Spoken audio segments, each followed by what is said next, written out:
Terima kasih. Assalamualaikum warahmatullahi wabarakatuh. Saya Eko, Direktur Mandiri.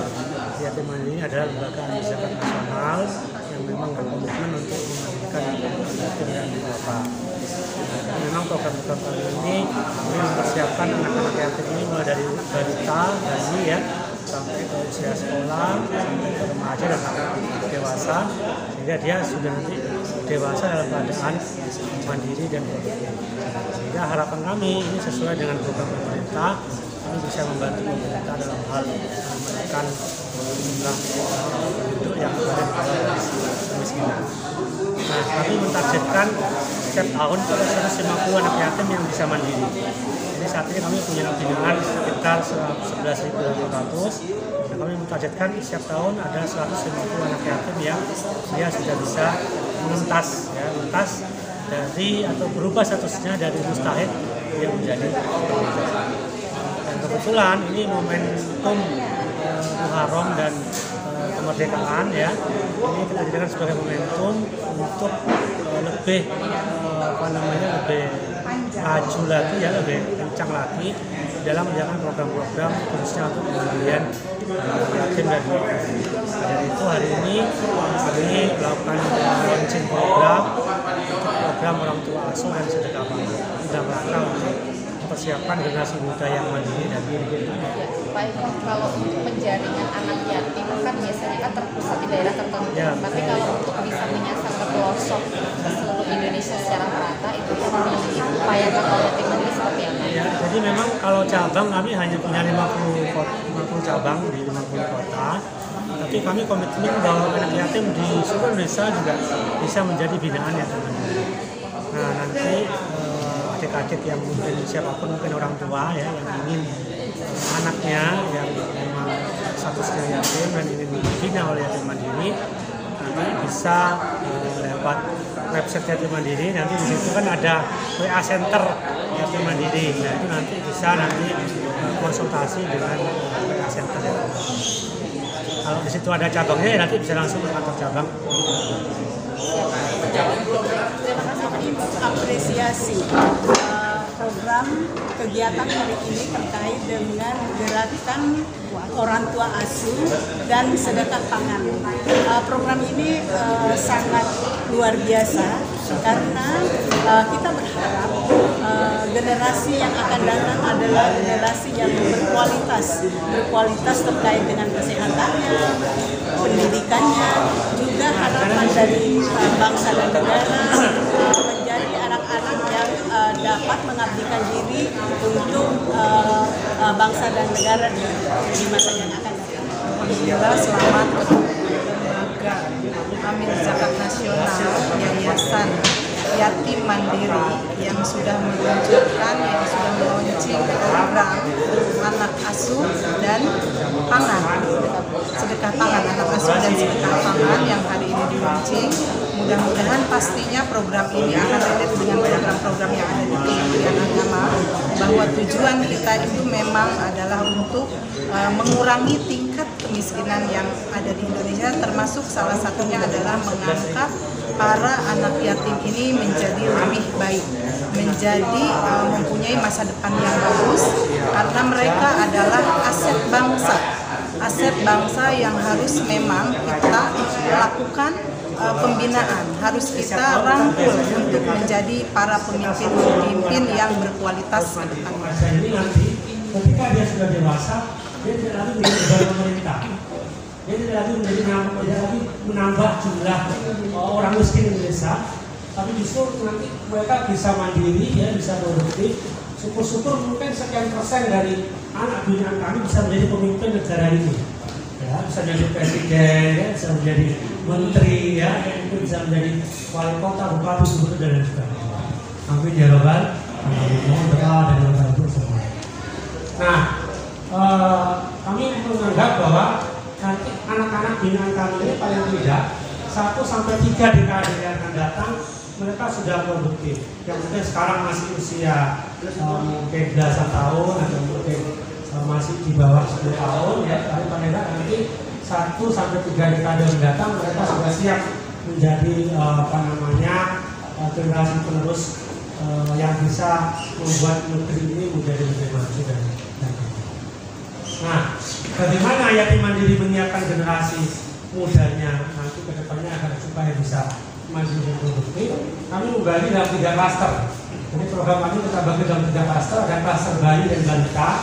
Jadi mulai bayi dan balita kami sudah ada program anak-anak yatim terutama yang ditinggal bapaknya di usia bayi dan balita.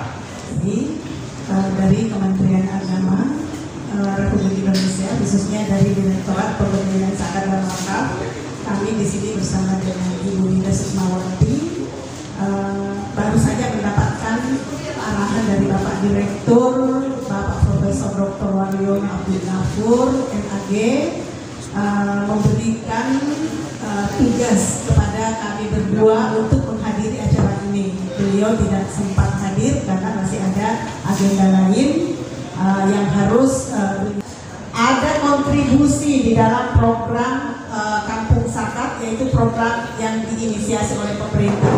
Kita juga sudah melakukan rapat koordinasi ya bersama dengan lembaga admin zakat, yaitu Basnas dan seluruh lembaga-lembaga admin zakat untuk siap mendukung program-program pemerintah, khususnya di program Kampung Zakat. Nah, bukan hanya program Kampung Zakat yang ada di Kementerian Agama, khususnya di Direktorat Pemberdayaan Zakat dan Wakaf. Itu ada pemberdayaan ekonomi pada KUA, ada inkubasi wakaf produktif.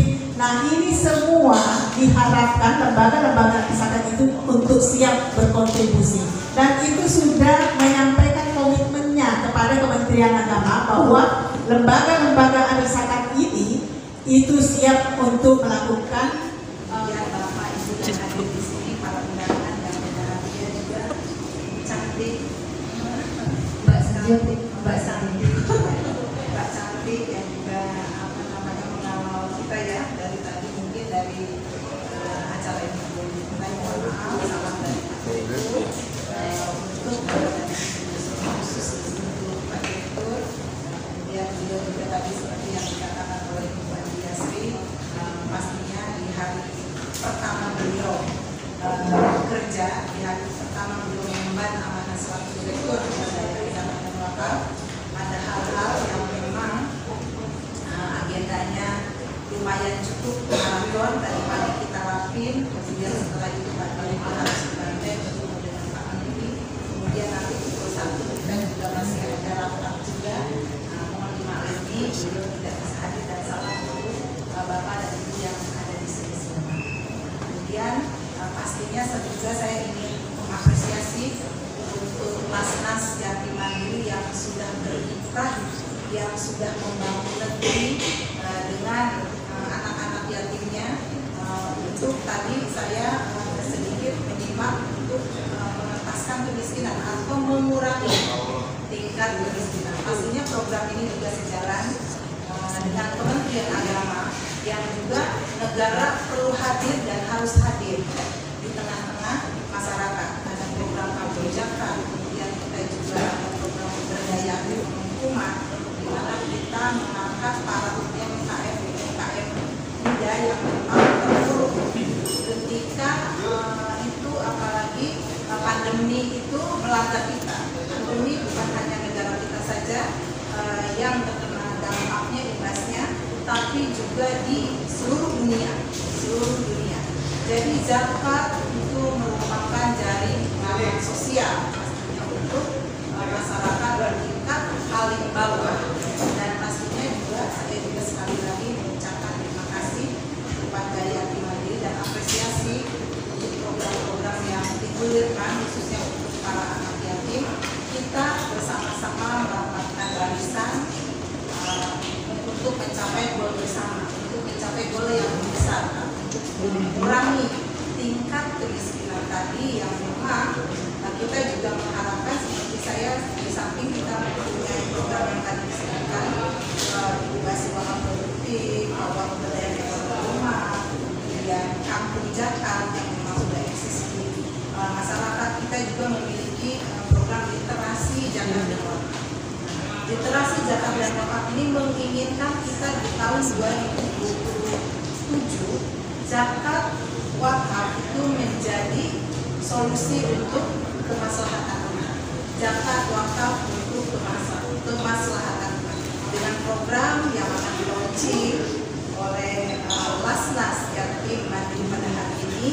Mudah-mudahan ini segera terwujud dan akan terwujud sesuai dengan harapan kita bersama. Pastinya sekali lagi terima kasih dan saya mungkin cukup sekian dari Bapak Budaya. Assalamualaikum. Waalaikumsalam warahmatullahi wabarakatuh. Kami berikan kesempatan untuk rekan-rekan media atau mungkin dari perwakilan LAS dari seluruh Jakarta untuk juga mungkin ingin lebih mengenal Ibu dan juga Pak Eko terkait dengan program hari ini ataupun secara keseluruhan bagaimana yatim mandiri ini mengupayakan kemandirian yatim, termasuk tadi berpotensi sekali berarti ya Bu ya untuk berkolaborasi dan bekerja sama dengan Kemenak. Ada juga saya pernah membaca ada program kemandirian pesantren juga selain tadi yang juga disebutkan, ada juga program untuk pencegahan stunting yang dimana stunting ini sangat erat juga tidak hanya bagaimana memberikan gizi ataupun asupan makanan yang sehat, tapi juga kondisi lingkungannya juga harus bagus ya, kemudian sanitasinya dan lain-lain sehingga memberikan ruang tinggal yang juga cukup sehat. Nah, silakan teman-teman media mungkin ada juga yang ingin mengajukan pertanyaan atau ingin berdialog. Dan saya juga mengundang Mas Fikri dan juga Adik Ali. Nah, mungkin ini salah satu dari siswa berprestasi kelas 12 Hafiz 30 juz yang tadi juga sudah membacakan ayat suci Al-Quran. Boleh di sini? Oh ya. Silakan. Atau Adik Ali juga ingin bertanya sesuatu juga boleh ya, dan juga Mas Fikri yang secara teknis untuk mengawal program ini. Silakan.